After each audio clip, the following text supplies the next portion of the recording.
All right, so we're back and ready to dive in. Today we're going to get into how language, yeah, how things are framed can really twist how we think about government spending. And get this, both sides might be working from the same playbook when it comes to our money. Yeah, it's fascinating, isn't it? It's all about making those policies sound good, appealing, no matter what the economics actually say.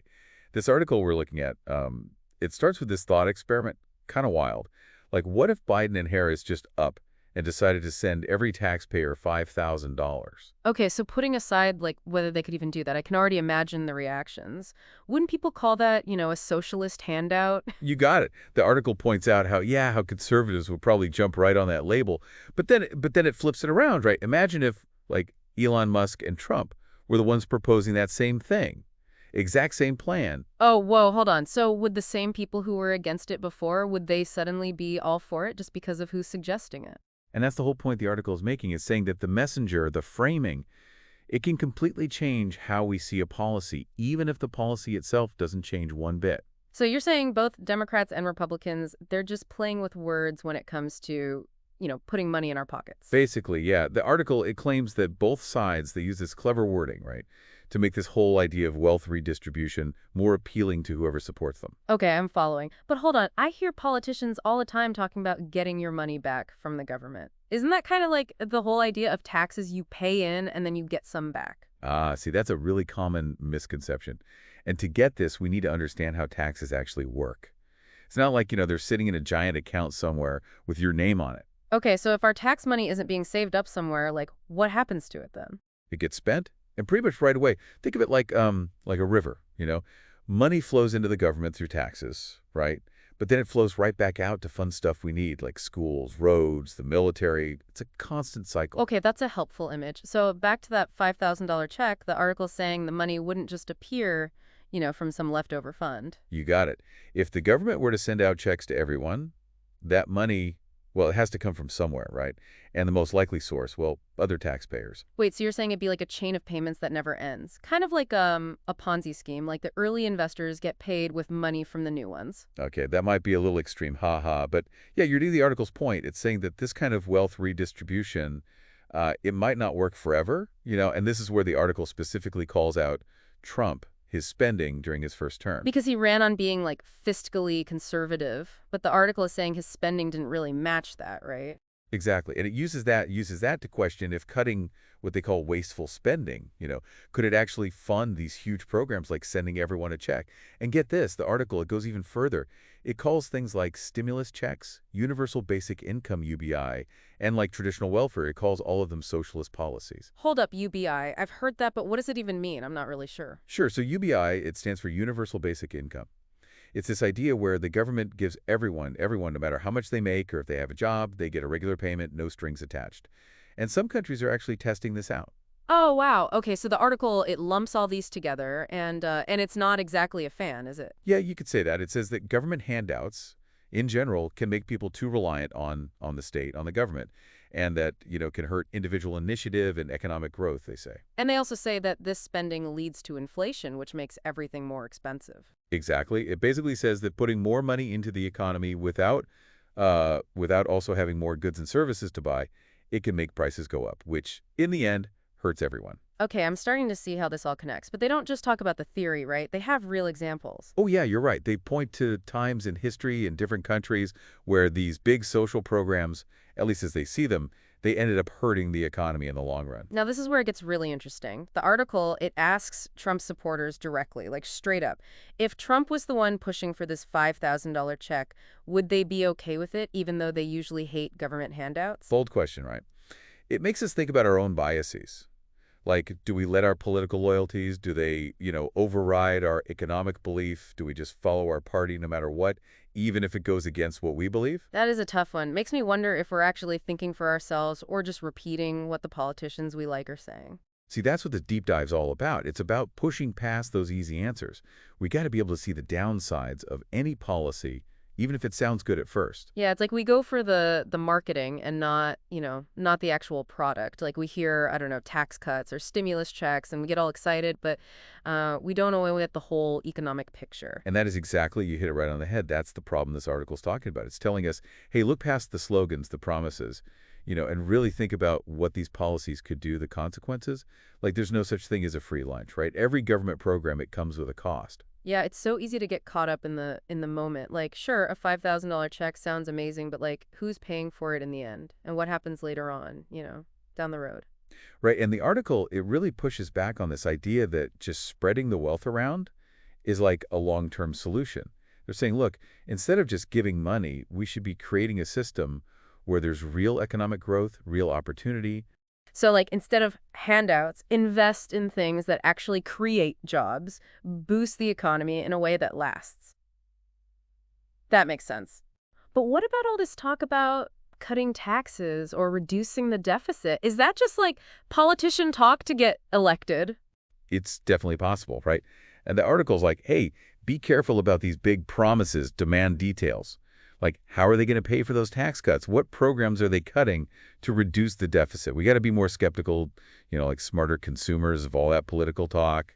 So it's not enough to just listen to the promises. Got to look at the track record, the actual data, the long-term effects, right? Absolutely. Smart, informed citizens, that's what makes a democracy work, especially when we're talking about economics.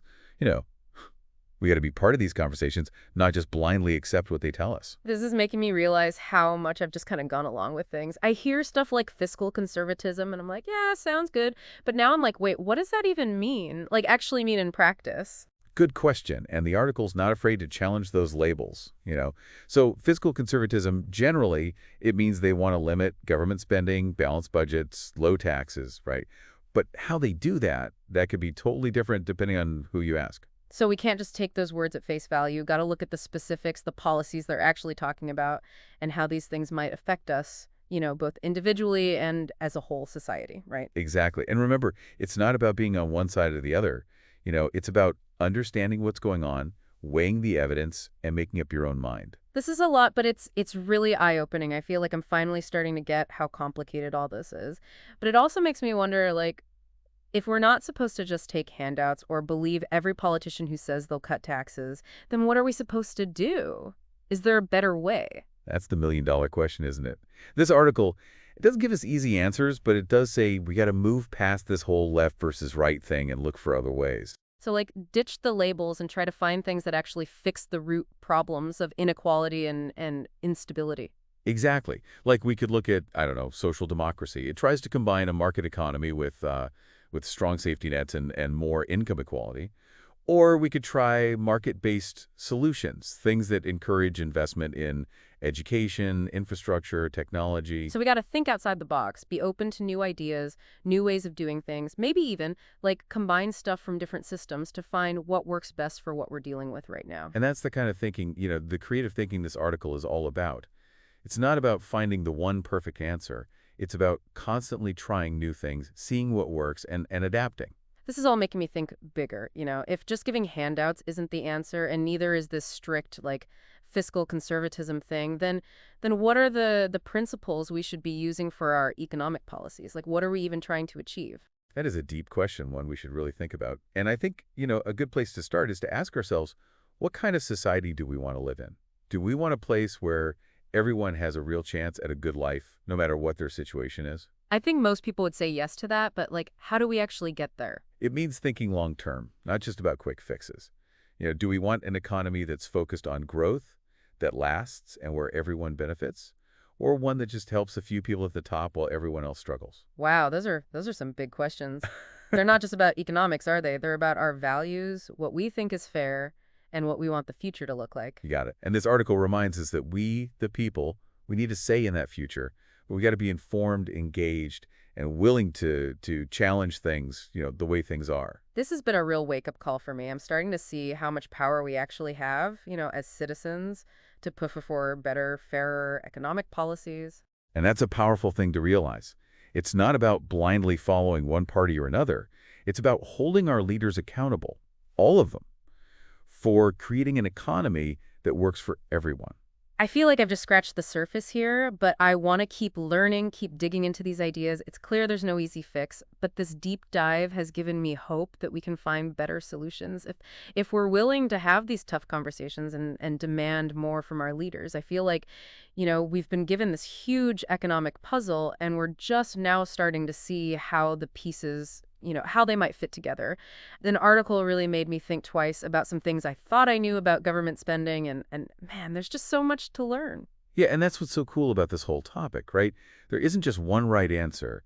No magic formula for, economic success. Like what works in one place or at one time it might not be the best somewhere else or, at a different time. It means we got to be flexible, open to new ideas. It's definitely a challenge, but this deep dive, it's given me a new way to think about all this. I'm starting to see past the political stuff, the sound bites, and really thinking about like the actual economic ideas behind it all. And that's exactly what we're going for here. We want to help you develop those tools, to look at information critically and make up your own mind. Because in the end, it's you, the listener. You have the power to shape things, shape the future. Man, I feel like a lot more, I don't know, empowered after this talk. I used to think economics was this like dense, impossible thing to understand, but now I'm seeing it as something I can, you know, actually wrap my head around. That's the spirit. Don't be afraid to ask those questions.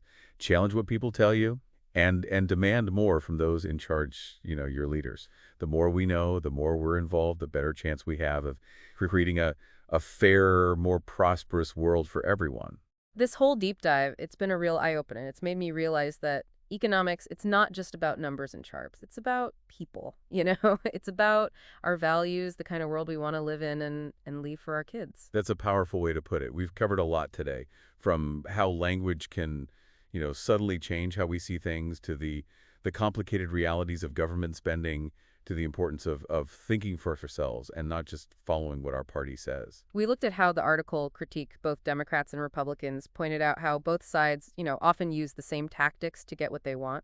And we talked about how important it is to think critically, to question things, and to hold our leaders accountable for the economic choices they make. We hope this deep dive has made you curious, and inspired you to keep learning about these complicated issues. Remember, there's no easy answer, but if we're willing to talk about this stuff, have these tough conversations, and demand more from our leaders, we can create a better economic future for all of us, a fairer one that lasts.